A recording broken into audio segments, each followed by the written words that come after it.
آپ دیکھ رہے ہیں جے کے ریئل اپڈیٹ میں آپ کے ساتھ طالب 18 نومبر 2024 پیش ہیں آج کی اردو اخبارات کی اہم سرخیاں۔ مہاراشٹر میں رجوری کے 9 افراد گرفتار، جعلی لائسنس کے ساتھ بندوقیں ضبط۔ مہاراشٹر کے علاقے اہلیہ نگر سابقہ احمد نگر میں مہاراشٹر پولیس اور فوج کی سدرن کمانڈ کے انٹیلی جنس یونٹ کی مشترکہ کارروائی میں 9 کشمیریوں کو گرفتار کر لیا گیا ہے، جن کے قبضے سے 9 بندوقیں اور 58 زندہ کارتوس برآمد کیے گئے ہیں۔ تحقیقات کا آغاز اس وقت ہوا جب جموں کشمیر سے تعلق رکھنے والے کچھ افراد مہاراشٹر کے مختلف شہروں میں سیکیورٹی گارڈز کے طور پر ملازمتیں حاصل کرنے اور جعلی لائسنس کے ساتھ اسلحہ رکھنے کی اطلاع موصول ہوئی۔ تحقیقات کے دوران جموں و کشمیر کی انتظامیہ کو لائسنسوں کی تصدیق کے لیے خطوط بھیجے گئے اور تصدیق کے بعد یہ لائسنس جعلی ہیں، چھاپے مارے گئے۔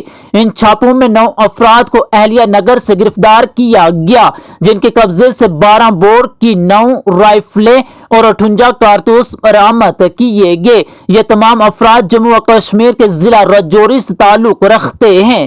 کہا کانگریس نے اراضی روزگار کے حقوق اور ریاستی درجہ کی بحالی پر قرارداد کی حمایت کی۔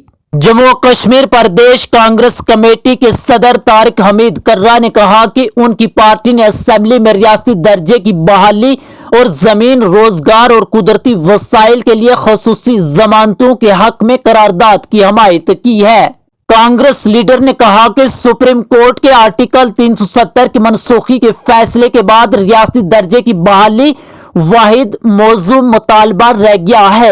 انہوں نے کانگریس کے صدر ملکاراجن کھڑگے کے دفعہ 370 پر حالیہ بیان کی حمایت کی ہے، جسے بی جے پی کے الزامات کا جواب قرار دیا ہے۔ کہا این سی کانگریس حکومت بہت اچھا کام کر رہی ہے۔ نیشنل کانفرنس کے صدر ڈاکٹر فاروق عبداللہ نے اتوار کے روز کہا کہ یونین ٹیریٹری میں این سی کانگریس حکومت بہت اچھا کام کر رہی ہے، اور انہوں نے یقین دلایا کہ انتخابی منشور میں کیے گئے تمام وعدے پورے کیے جائیں گے۔ فاروق عبداللہ نے صحافیوں سے بات کرتے ہوئے کہا کہ ہماری حکومت بہت اچھا چل رہی ہے، ہم اپنے منشور میں کیے گئے وعدے 5 سالوں میں پورا کریں گے۔ عمر عبداللہ حکومت کا پہلا مہینہ عوامی فلاح و بہبود اور جموں و کشمیر کے مسائل پر توجہ مرکوز۔ عمر عبداللہ جو کہ 16 اکتوبر کو جموں و کشمیر کے وزیر اعلیٰ کی حیثیت سے حلف اٹھا چکے ہیں، نے متعدد اقدامات کیے، جن میں اضافی 300 میگا واٹ بجلی کی فراہمی شامل ہے، تاکہ خاص طور پر سخت سردیوں کے موسم میں بجلی کی قلت کو کم کیا جا سکے۔ پی ڈی پی کی رہنما التجا مفتی نے اتوار کے روز کہا کہ جموں و کشمیر میں حکمراں نیشنل کانفرنس پر میرٹ کا قتل کرنے کا الزام عائد کیا ہے۔ انہوں نے کہا کہ پارٹی کی جانب سے ریزرویشن کو منصفانہ بنانے کے جھوٹے وعدے حقیقت سے کوسوں دور ہیں۔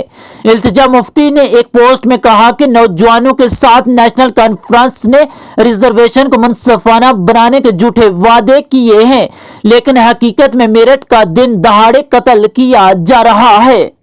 شمالی کشمیر کے ضلع بارہمولہ میں اتوار کو 45 ناقابل ضمانت وارنٹس میں مطلوب ایک شخص کو پولیس نے گرفتار کر لیا ہے۔ کہا جموں و کشمیر کو ریاست کا درجہ جلد از جلد واپس ملنا چاہیے۔